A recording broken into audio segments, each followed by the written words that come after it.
కల్పన గారి వారి కుటుంబ సభ్యులు ఒక రైస్ బ్యాగ్ డొనేషన్ చేయడం జరుగుతుంది. అలాగే కల్పన గారి వారి కుటుంబ సభ్యులందరికీ ధనాలు తెలుపుకుంటూ మీరు మీ కుటుంబ సభ్యులు నిండు నూరేళ్లు ఆయురారోగ్యాలతో అష్టైశ్వర్యాలతో వద్దని కోరుకుంటూ అన్నదాత సుఖీభవ.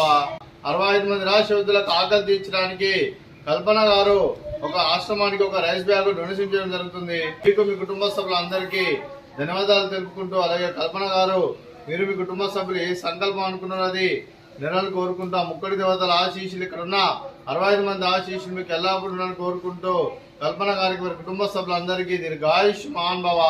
మీరు మీ కుటుంబ సభ్యులు నిండు నూరేళ్లు ఆయురారోగ్యాలతో అష్టైశ్వర్యాలతో వద్దని కోరుకుంటూ అలాగే మీకు ఎన్నడూ తరగని ఆయురారోగ్యాలు అష్టైశ్వర్యాలు సుఖశాంతులను ప్రసంగం దేవుని వేడుతూ దీర్ఘాయుష్మాన్ భవ.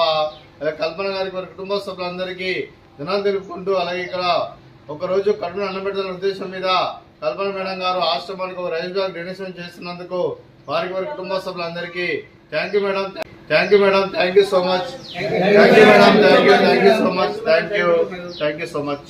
ఈరోజు కల్పన గారు మాకు ఫుడ్ పెట్టించారు. Thank you madam, thank you so much. మీరు మీ కుటుంబ సభ్యులు ఎల్లప్పుడూ సుఖ సంతోషాలతో ఉండాలని ఆ భగవంతుడు ఆశీస్సులు ఎల్లప్పుడూ మీపై ఉండాలని మనస్ఫూర్తిగా కోరుకుంటున్నాను. Thank you so much madam. God bless you and your family.